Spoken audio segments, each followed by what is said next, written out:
Hey everybody, DeadHatz here, and I just wanted to put a quick heads up. The audio is not the best in this video. I just moved out, so my setup isn't exactly how I had it, so I still have to kind of adjust for that. I tried to fix it as best as I could, but just a heads up, it just sounds a little echoey, and occasionally I tap the mic. It won't be like this in the future. This is probably the only video like this. I just wanted to get this out there so people knew my thoughts on the new Mirage changes. Yeah, and thank you for watching. DeadHatz. Dos. Hey everybody, DeadHatz here, and today we're going to talk about the new update for Deadlock, more specifically about Mirage, because he's the one I've been playing the most. Although, if you want my thoughts on the new Doorman, he feels great to play. For those of you who didn't know, I play Doorman a lot, in addition to Mirage, and now Venator. As far as Mirage, I think these are some of the best changes we've had for a while. For those of you in the Discord, you know we've all been complaining that Mirage felt kind of ignored by the devs. Not only that, he also just kind of felt weak. For those of you who didn't know, it just kind of felt like he was debuff Mouse 1 character, because if you were to play him more around his actual abilities than hit the items he would be purchasing, he just didn't do that much damage. Like Mark was probably the only thing doing consistent damage other than your gun. Beetles were kind of an afterthought. Tornado is mostly good for getting away and getting kills early. You never really see it too much getting kills late. And his ult was something you just kind of sat on to make map rotations if something's getting pushed in, or maybe a key teleporting to a key fight after you just bought something from the shop or something like that. Which was fine. That was his identity, but it just felt very much like, there's nothing wrong with being reliant on items for your character. It's when your character feels like his abilities don't do anything, and with the items, then you're still playing mostly around the items and the actual abilities. And because of that, it just kind of felt really bad to play Mirage for a while. But this new update, absolute grand, like great things are being done. For those of you who don't know, I played Dota for a very long time before this, and this patch was very reminiscent of that. I actually tweeted about it. For those of you who don't follow, check me out at DeadHatz. Basically, I was just saying, big meta shakeups like this and complete item reworks done in a big patch is why I played Dota for so long, because a character you played could suddenly be completely reworked or changed. For example, there's a character named Ricky in Dota. His whole shtick was level 1, you can level up a passive that makes him invis unless he attacks, and then you have to wait 8 seconds before he goes back to invisible again. And his whole shtick was he was almost permanently invis the whole game, and his ult would teleport behind you and hit you in the back, and he does extra damage from behind. And then he was reworked where they basically swapped the abilities, where his teleport behind you was now his W or 2 ability, and his ult was going invisible, and now he played more around that than his strike behind you ability. He played more around the invisibility aspect. And so we saw a bit of that this game. For example, Doorman was known pretty much as Bellman, now he's Altman. And now Mirage, his marks are hitting fatter than ever. They take a little longer to build up, but I don't mind that, because now it makes cooldown items a lot more. It was kind of something that when it was first introduced, the ability to mark faster with cooldown, you would kind of get it, but then people realized like the 0.1 seconds shaved off is not really worth it. But now that it's been extended, it is actually worth going in compressed cooldown if you're going for a Spirit Mark build. Not only that, this update made Spirit Mark a lot stronger, and it also made Beetles instantaneous again, to revert back to his 2024 version before they made it damage over time. I like that aspect, except the only thing I don't like is you can't like reapply it. For example, when you threw the damage over time Beetles, after the first initial 4 ticks, you could throw it on again and immediately start sapping health again. Now, you have to wait to all it does is refresh the cooldown, it doesn't re-steal health. But I kind of will take that for the chunk damage and instantaneous heal that you get from it now. You just got to make sure you're really good at aiming those Beetles. Although the cooldown does seem quite long, it really feels like you got to sit on those for a team fight. Which is fine, it's just you lose that jungling aspect. But because his mark was increased, that's a lot better. His Tornado, them making the tier 5 to be more like a Mina bat thing was kind of crazy. That's something I never saw coming. But now basically if you get level 5 Tornado, Echo Shard is almost base kit. Basically you have a 5-second window after using it to use it again. And it's become less about how long you can lift someone and now more about the actual evasion you get from it.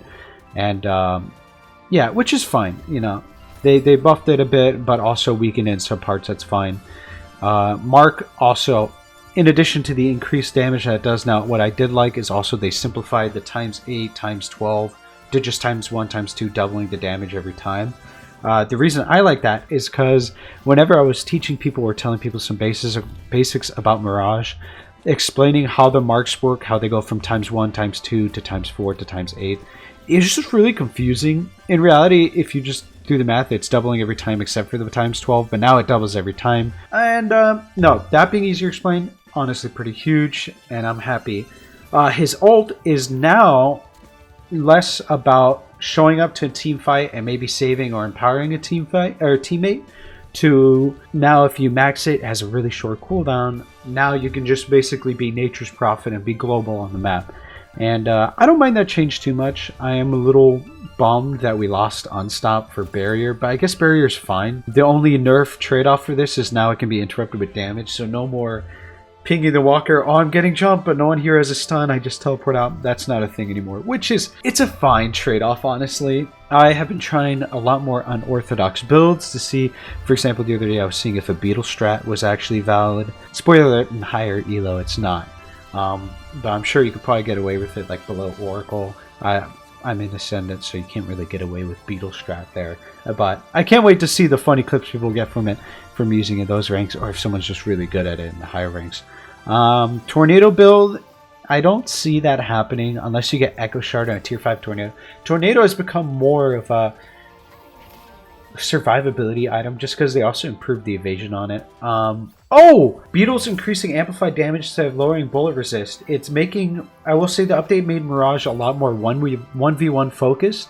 For example, you'd apply that bullet debuff and it would help your team also do damage to him. Now it's selfish, air quote, and now it's amplified damage, which is fair. I think that's fine. They made Mirage more powerful in the 1v1, but less powerful in the team fight. Obviously, when you get Ricochet, your team fight's going to be strong anyways.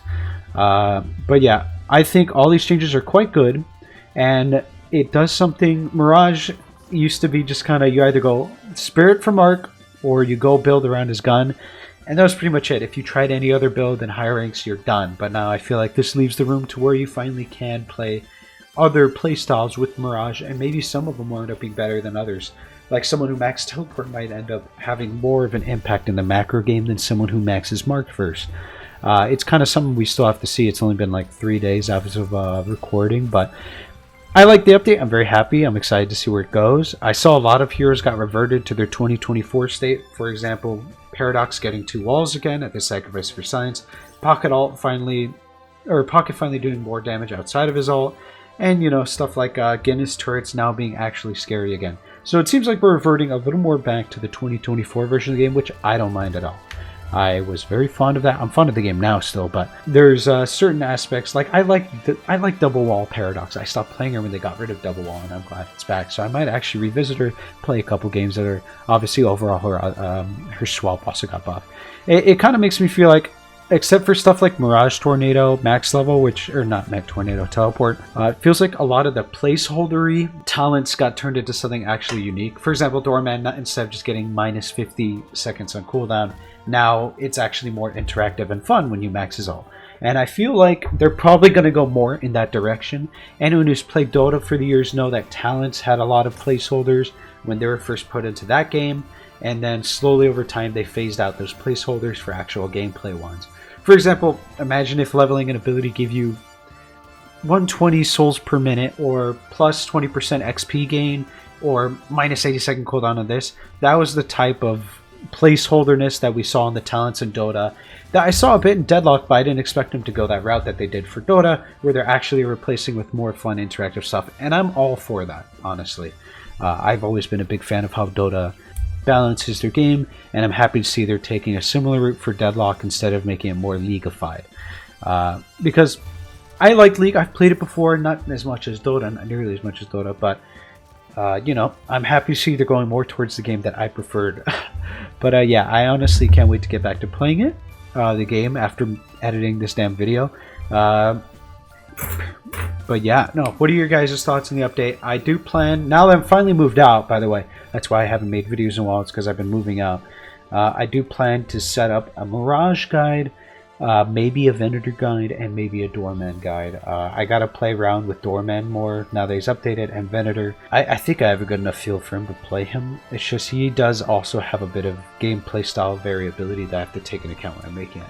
And then also, as you know, I make more in-depth guides, so it's going to be harder to compile every matchups like I did. That'll get a lot harder the further into the development cycle this game goes as more heroes get added. But for now, I still think it's pretty feasible. They've only added like what? 16 heroes since the last one? Yeah, it should be fine. But yeah, I'm going to start working on a Mirage one. I expect probably a couple cool gameplay, clips in the meantime. Or if I ever have a random idea for a video, expect to see that in the meantime. But yeah, thank you everyone who stuck with me. Sorry I've been quiet for this past while. If you see me in game, make sure to say hello. I'm out of here. Yeah.